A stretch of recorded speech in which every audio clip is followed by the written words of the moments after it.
Reading the Red. We begin at Matthew 10.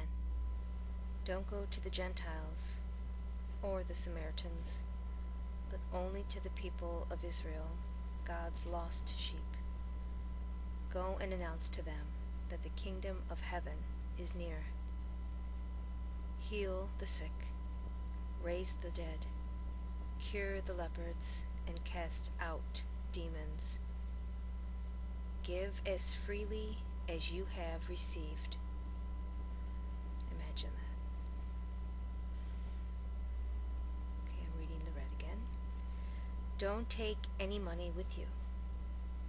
Don't even carry a duffel bag with extra clothes and shoes, or even a walking stick. For those you help should feed and care for you.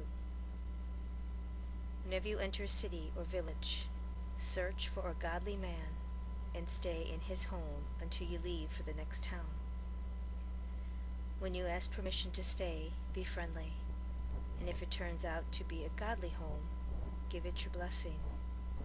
If not, keep the blessing. Any city or home that doesn't welcome you, shake off the dust of that place with your feet as you leave. Truly, the wicked cities of Sodom and Gomorrah will be better off at Judgment Day than they. I am sending you out as sheep among wolves. Be as weary as serpents and harmless as doves. But beware, for you will be arrested and tried and whipped in the synagogues. Yes, and you must stand trial before governors and kings for my sake. This will give you the opportunity to tell them about me. Yes, to witness to the world. When you are arrested, don't worry about what to say at your trial, for you will be given the right words at the right time. For it won't be you doing the talking. It will be the Spirit of your Heavenly Father speaking through you. Brother shall betray brother to death, and fathers shall betray their own children, and children shall rise against their parents and cause their deaths. Everyone shall hate you because you belong to me, but all of you who endure to the end shall be saved. When you are persecuted in one city, flee to the next. I will return before you have reached them all. A student is not greater than his teacher. A student is not above his master. The student shares his teacher's fate. The servant shares his master's. And since I, the master of the household, have been called Satan, how much more will you? But don't be afraid of those who threaten you. For the time is coming when the truth will be revealed. Their secret plots will become public information.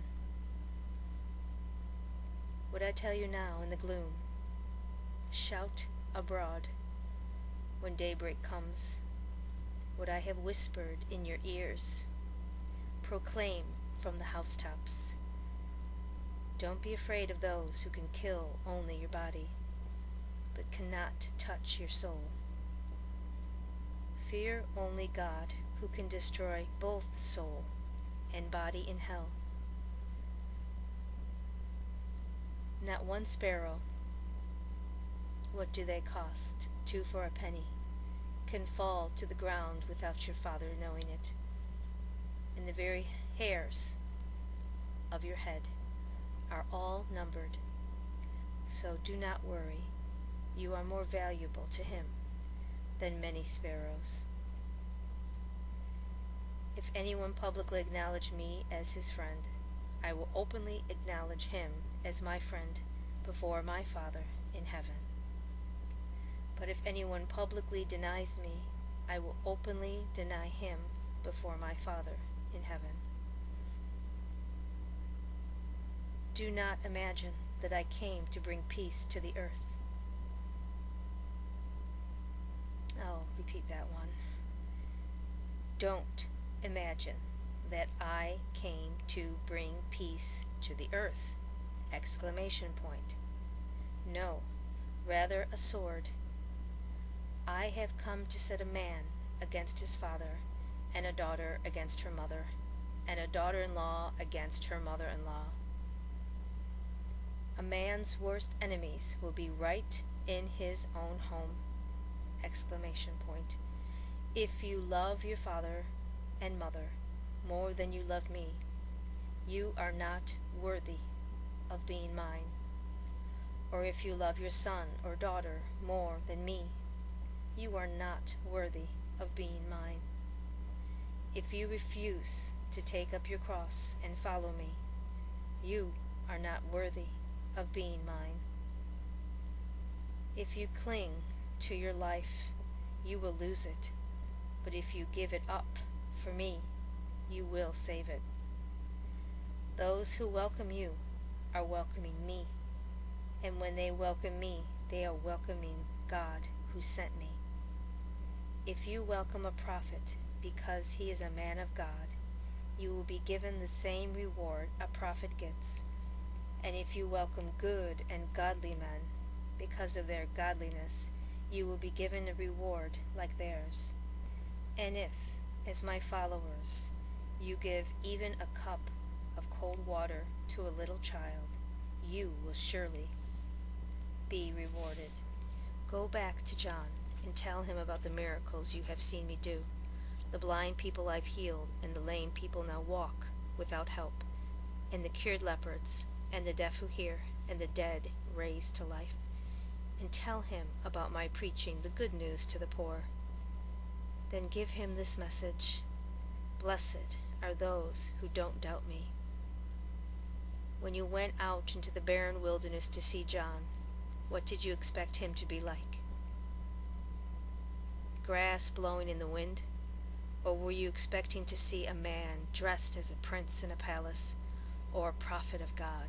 Yes, and he is more than just a prophet. For John is the man mentioned in the scriptures, a messenger to precede me, to announce my coming and prepare people to receive me. I'm going to read that again. For John is the man mentioned in the scriptures, a messenger to precede me, to announce my coming and prepare people to receive me. Of all men ever born, none shines more brightly than John the Baptist, and yet even the lesser lights in the kingdom of heaven will be greater than he is.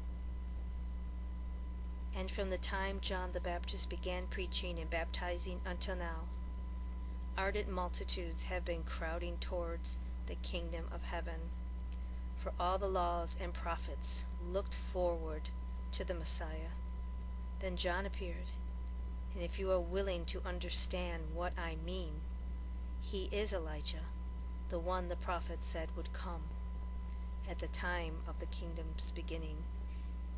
If ever you were willing to listen, listen now.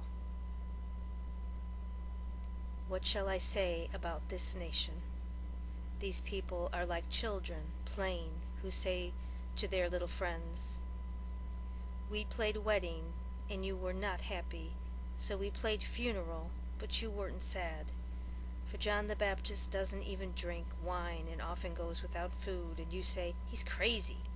And I, the Messiah, feast and drink, and you complain that I'm a glutton and a drinking man, and hang around with the worst sort of sinners. But brilliant men like you can justify your every inconsistency. Woe to you, Chorazin, and woe to you, Bethsaida, for if the miracles I did in your streets had been done in wicked Tyre and Sidon, their people would have repented long ago in shame and humility. I'm going to read that again.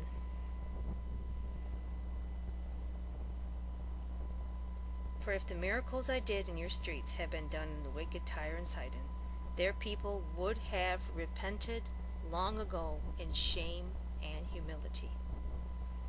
Truly, Tyre and Sidon will be better off on the judgment day than you. And Capernaum, though highly honored, shall go down to hell. For if the marvelous miracles I did in you had been done in Sodom, it would still be here today. Truly Sodom will be better off at the judgment day than you. O Father, Lord of heavens and earth, thank you for hiding the truth from those who think themselves so wise, and for revealing it to little children. Yes, Father, for it pleases you to do it this way. Everything has been entrusted to me by my Father. Only the Father knows the Son, and the Father is known only by the Son, and by those to whom the Son reveals him. Come to me, and I will give you rest, all of you who work so hard beneath a heavy yoke. Wear my yoke, for it fits perfectly, and let me teach you, for I am gentle and I am humble, and you shall find rest for your souls, for I give you only light burdens.